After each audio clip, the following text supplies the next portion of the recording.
নন্দিত চিত্র নির্মাতা তারেক মাসুদ এবং ক্যাথরিন মাসুদের তথ্যচিত্র মুক্তির গানের কথা নিশ্চয়ই মনে আছে।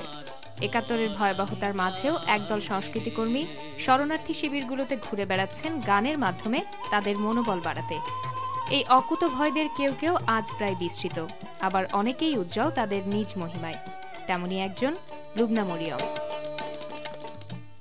তিনি একই সাথে একজন প্রথিতযশা নৃত্যশিল্পী, শিল্প নির্দেশক এবং সংস্কৃতি বিষয়ক লেখক ও গবেষক। এছাড়াও দেবার মতো এমন আরো অনেক পরিচয় রয়েছে তার। তিনি আমাদের এ পর্বের অভয়া।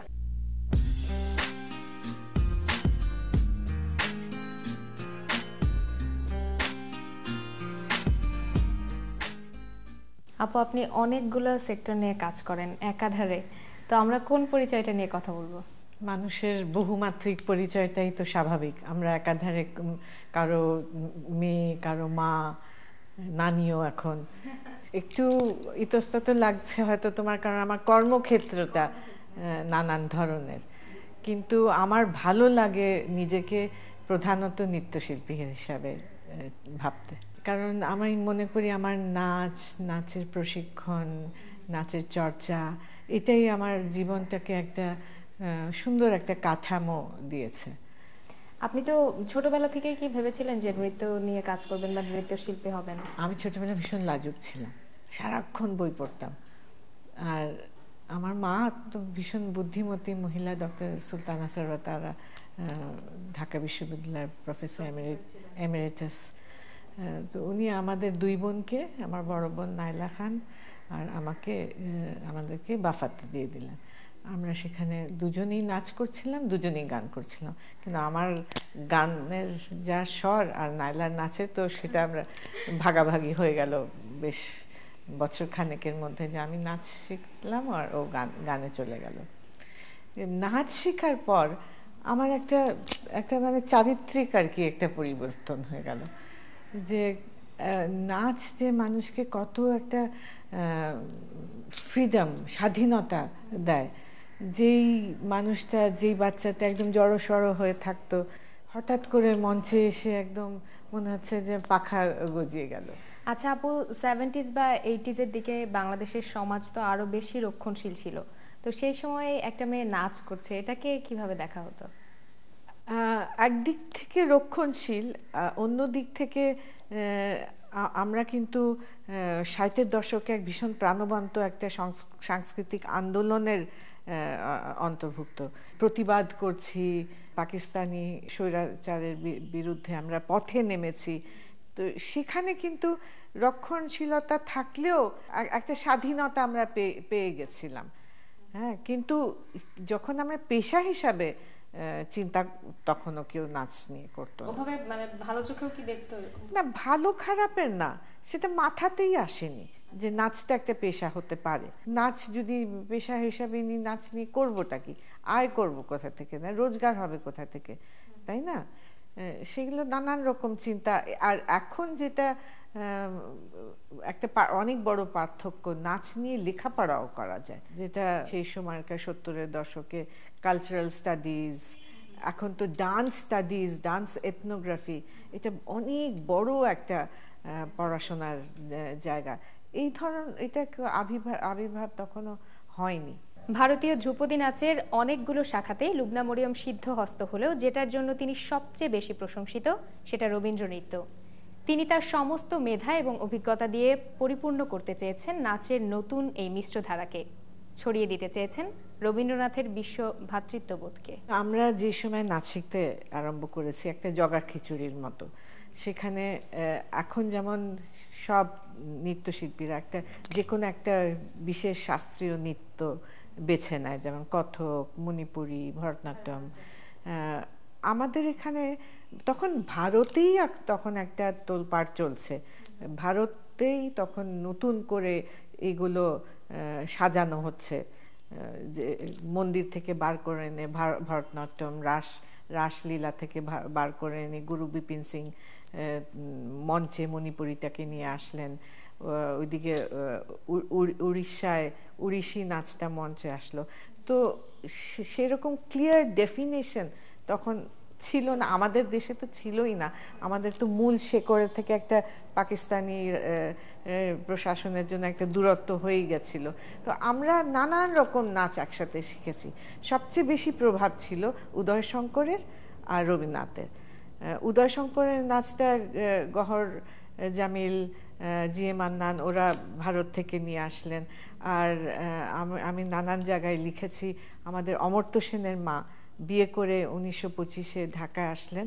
উনি কিন্তু শান্তিনিকেতন আশ্রমের একজন প্রধান নৃত্যশিল্পী ছিলেন। উনি এখানে রবীন্দ্র নৃত্য শেখাতে আরম্ভ করলেন নানান জায়গায়, ওই নারিন্দা স্কুলে টুলে বিভিন্ন জায়গায়।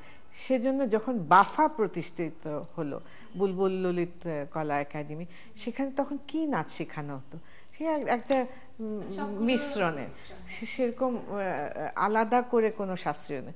সেজন্য আমরা নাচটা হয়তো আমাদের খুব একটা সুন্দরভাবে প্রশিক্ষণ হয়নি, কিন্তু আমাদের সৌভাগ্য আমরা একটা খুব প্রাণবন্ত একটা সাংস্কৃতিক আন্দোলনের সাথে যুক্ত ছিলাম কি, সেজন্য যা কিছুই আমরা করতাম সেটা এই আন্দোলনের কারণে একটা বিশুদ্ধতা অর্জন অর্জন করত। কারণ আমাদের লক্ষ্যটা ছিল ভীষণ সুন্দর সুন্দর একটা দেশ গড়ব, সুন্দর সংস্কৃতি গড়ব। সেটা যদি না হতো হয়তো আমরাও মানে যেমন তেমন একটা নাচ শিখে ফেলতাম। কিন্তু যখন দেশ স্বাধীন হলো তখন ভারতের সাথে যোগাযোগটা বাড়লো। এই প্রথম তখন বুঝলাম যে না, নাচ শিখতে গেলে যে কোনো একটা শাস্ত্রীয় নৃত্য শিখতে হবে। আর আমাদের সাথে পারিবারিক একটা খুব যোগাযোগ ছিল শান্তিনিকেতনে। আমি কণিকা বন্দ্যোপাধ্যায়, নীলিমা সেন, ওদের সাথে অনেক আমরা কাজ করেছি, আশ্রমিক সঙ্গে নাচ করেছি। আমার একটা সৌভাগ্য হয়েছিল যে ভানু সিংহের পদাবলিতে রাধা করছি। রাধার দুটো খুব গুরুত্বপূর্ণ গান, মারানারে সেটা মুহূর্তে কণিকা বন্দ্যোপাধ্যায় গাইলেন, আর বাজাওয়ারে সেটা গাইলেন নীলিমা সেন।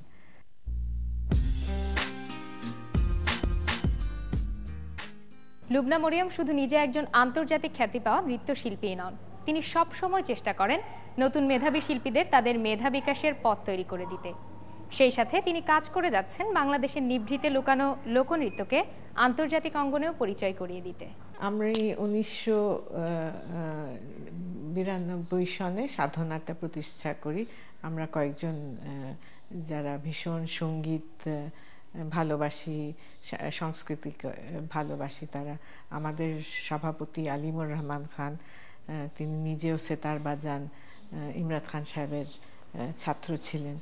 তো প্রথম দিকে আমরা ভেবেছিলাম এই উপমহাদেশে, দক্ষিণ এশিয়ায় যা যা শাস্ত্রীয় সঙ্গীত, শাস্ত্রীয় নৃত্য, সেগুলো নিয়ে কাজ করব। কিন্তু তারপরে দেখলাম যে না, প্রশিক্ষণ করানোটা খুব প্রয়োজন। তখন আমি আরেকটা আমাদের সহদরা সংগঠন গড়ে তুললাম, সেটার নাম কল্পতরু। কল্পতরুতে আমরা নাচ, গান ইত্যাদিগুলো, নাটক শেখাই।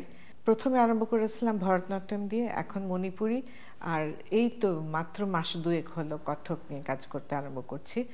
কিন্তু মজার কথা হলো, এই যে আমার জীবনের প্রায় 40 বছর শহরেই কাজ করলাম, গ্রামের দিকে কোনো নজরই ছিল না। হঠাৎ করে সাইমন জাকারিয়া বলল, লুবনা আপা আমার সাথে চলেন, নাচ দেখাবো গ্রামে। আমি বললাম দূর, এখানে কোনো নাচ টাচ নেই। কিন্তু ও আমাকে নিয়ে গিয়ে যে আমাদের গ্রামীণ নাচগুলো দেখালো, সবগুলো গ্রামীণ নাটকের ভিতরে, যেমন মনসার নাটকের ভিতরে বেহুলার লাচারি, পদ্মার নাচন, তারপর লাঠি খেলা। আমি অভিভূত এই কারণে যে এই নাচের মূলত খুব কম স্বীকৃতি, শহরে তো আমরা দেখতেই পাই না, খুব কম। এই এত ভালো ভালো শিল্পীরা গান করছেন, এগুলোর আসলেও চোখে পড়ে না। তো আমার কাছে মনে হলো ওদেরকে কিভাবে সুন্দর করে সবার কাছে, দেশের কাছে। এখন তো মোটামুটি আমি খুবই খুশি যে লাঠি খেলা, রাইবেশে এটা স্বীকৃত হয়ে গেছে, যেটা আমরা বাংলাদেশের মৌলিক নাচ। আমি সেটার একটা ক্রেডিট নিতেই পারি, কারণ এর আগে কেউই করতো না। এখন তো প্রায় সব অনুষ্ঠানেই রাইবেশে হয়, লাঠি খেলা হয়। এখন আমরা আরম্ভ করেছি মনসার বিভিন্ন নাচ, অনেক ধরনের মনসার নাচ আছে। এই নাচগুলো নিয়ে তো দেশের বাইরেও পারফরম্যান্স আপাতত লাঠি খেলা নিয়ে গেছি, আর আমরা মণিপুরীদেরকে মণিপুরি নাচ শেখাচ্ছি। আপনি নাচের ফিউশন নিয়ে কাজ করেন, সেটা কিরকম?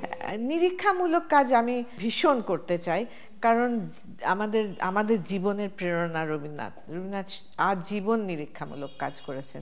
তো সার্ধশতবার্ষিকীতে যখন আমরা সিদ্ধান্ত নিচ্ছি যে কি করব, তখন আমাদের কাছে সাধনার দিক থেকে আমরা নিরীক্ষামূলক কাজই আমার কবিগুরুর চরণে আমাদের নিবেদন ছিল। আপু, বাংলাদেশে দেখা যায় যে যারা প্রতিষ্ঠিত তারা নতুনদেরকে সুযোগ দিতে চায় না, কিন্তু আপনার ক্ষেত্রে এটা ভিন্ন, আপনি সবসময় চেষ্টা করেন নতুনদেরকে সুযোগ দেওয়ার। আমি সবসময় মনে করি যে কোনো মানুষের কাজ তখনই সার্থক হয় যখন তার অনুপস্থিতিতেও কাজটা চলমান থাকে। সেজন্য আমি আমার কাজ করে গেলাম, আমি চলে গেলাম, সেটা বন্ধ হয়ে গেল, সেটা তাহলে আপনি কখনো চান না, সেটা চাই না। এমনিতেই নাচ এত স্বল্প সীমিত সময়ের জন্য একটা মানুষ করতে পারে, কারণ বয়সের একটা অনেক বড় প্রভাব আছে। খুব বয়স হয়ে গেলে তখন শরীর আর চলে না। এখন এত ভালো নাচছে ছেলেমেয়েরা, তাদেরকে যদি আমরা মঞ্চ না দিই, ওরা যাবে কোথায়? আর ভীষণই কর্মঠ, ভীষণই মন প্রাণ দিয়ে নাচ যারা শিখছে, আমি বিশ্বাস করি তাদেরকে একটা মঞ্চ দেওয়া উচিত, প্ল্যাটফর্ম দেওয়া উচিত। সেই জন্য একটার পর একটা আমার এখান থেকে ওয়ারদা রিহাব, সামিনা হোসেন প্রেমা, শাব্বির আহমদ খান, অমিত চৌধুরী, অর্পিতা সোম চৌধুরী, বহু নাইম, তাহনুন আহমদি নামে একটা ছেলেকে আমরা বৃত্তি দিয়েছিলাম 1 বছরের জন্য। সে কলকাতায় নাচ শিখেছে, তারপরে কলকাতায় চাকরি পেয়ে গেছে। আমি যে এত আনন্দ পেয়েছি যে বাংলাদেশের একটা ছেলে কলকাতায় গিয়ে নাচ করছে, চাকরি করছে নাচের, আমার ভীষণ ভালো লাগে। তার মানে আমরা বলতে পারি যে তরুণ প্রজন্ম অনেক বেশি সৌভাগ্যবান যে তারা বাংলাদেশ থেকে বা আপনার কাছ থেকে শিখতে পারছে, তাদেরকে আর ইন্ডিয়া থেকে বা বাইরের দেশগুলো থেকে শিখে আসতে হচ্ছে না। দুটোই আমি মনে করি যে এখনো আমাদের ভারতের কাছ থেকে, বিশেষ করে শাস্ত্রীয় নৃত্য যখন, সেটা শিখতেই হচ্ছে। আর এটা দেশের বাইরের কথা নয় লোপা, এখন হলো এই যুগটাই হলো যোগাযোগের যুগ। ইংল্যান্ডে গিয়ে দেখবে যে জাপানি নাচ করছে ব্রিটিশরা, হ্যাঁ, যেমন আকরাম খান, সে তো ইংল্যান্ডে বসে কত্থক করছে, তাই না? জাপানিরা ভরতনাট্যম করেছে, মালয়েশিয়ানরা, সিঙ্গাপুরিয়ানরা ভারতীয় নাচ করছে। একটা যোগাযোগের যুগ। আপনি তো ওয়ার্ল্ড ডান্স অ্যালায়েন্সেরও ভাইস প্রেসিডেন্ট। হ্যাঁ, আমি ওয়ার্ল্ড ডান্স অ্যালায়েন্সের আমেরিকা, ইউরোপ, এশিয়া প্যাসিফিকের আমি ভাইস প্রেসিডেন্ট, দক্ষিণ এশিয়ার জন্য। সেজন্য যোগাযোগ হচ্ছে সারাক্ষণ।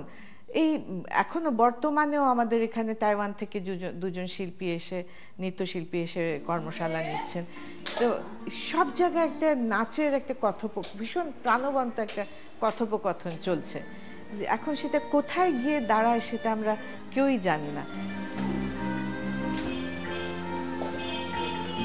আপন নৃত্য নিয়ে একটা নারীবাদী প্রকল্প শক্তি নিয়ে আপনি কাজ করছেন, তো এটা নিয়ে আমার অনেক দিন ধরে মনে হয়েছিল যে এই যে আজকে 40 বছরের মঞ্চে আছি, আমার শরীর দিয়ে আমার গল্প তো আমি কখনো বলতে পারিনি, মানে সামাজিক ন্যায়, সোশ্যাল জাস্টিসের যে কথাগুলো, তখন আমরা চিন্তা করে বার করলাম শক্তি নামে নারীবাদী নৃত্য প্রকল্প করব, মানে নারীরা যাতে পিছিয়ে না থাকে।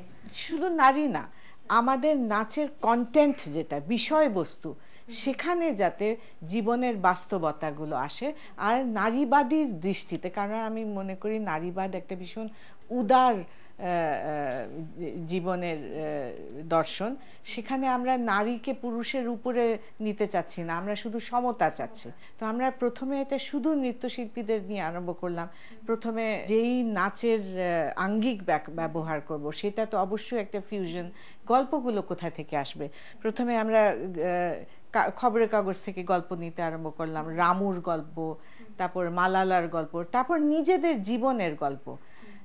দ্বিতীয় ধাপে আমরা নৃত্যশিল্পীর সাথে কিছু নারী কৃষক, নৃত্যশিল্পীর সাথে কিছু নারী যৌনকর্মী, সেক্স ওয়ার্কার, এগুলো আনতে আরম্ভ করলাম। তাতে আমরা সমৃদ্ধ হলাম। এখন পর্যন্ত আমরা যেমন মেইন স্ট্রিমে করতে পারছি না, আমি যখন জাতীয় নাট্যশালায় এই কাজগুলো আনতে পারবো, তখন আমি মনে করব যে আমি সার্থক।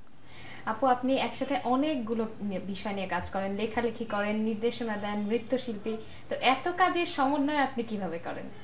আমার মনে হয় মানুষের বৈশিষ্ট্যই বহুমাত্রিকতা। আমি তো একাধারে বলেছি, মা, নারী, সবকিছু, অনেক কিছু। তাতে খুব একটা যে কোনো একটা সংঘর্ষ হয় আমি সেটা মনে করি না। সব কিছুর কিন্তু লক্ষ্য একটাই, কিভাবে একটা সুন্দর সৎ জীবন, একটা সুন্দর দেশ গড়তে পারবো। লক্ষ্য কিন্তু সব কিছুরই একই দিকে, একই একই পথে যাচ্ছে আমার সব কাজগুলো। আমার নতুন প্রজন্মের কাছে যেটা বলার আছে যে যদি আন্তরিকতার সাথে, সততার সাথে কোনো কাজ করতে চাও, এই যে নাম, গাড়ি, বাড়ি, এগুলো আসলেও আসতে পারে, তাই না? কিন্তু তার মধ্যে একটা আনন্দ আছে যে আমার সৎ খাটুনির ফলে আমি এটা পেয়েছি, তাই না? আর একটা সার্থকতা আছে। লুবনা মরিয়মের একা এক জীবনে যতটুকু প্রাপ্তি তা অর্জন করাটা হয়তো অনেকের জন্যই প্রায় স্বপ্নের কাছাকাছি, কিন্তু তার অধ্যাবসায়, নিষ্ঠা আর ক্লান্তিহীন কাজ করে যাওয়ার স্পৃহা যদি কিছু মানুষকেও অনুপ্রাণিত করে পিছিয়ে না থাকার, তবে সেটাই হবে আমাদের সার্থকতা। দেখা হবে আগামী পর্বে আরও একজন অভয়াকে নিয়ে।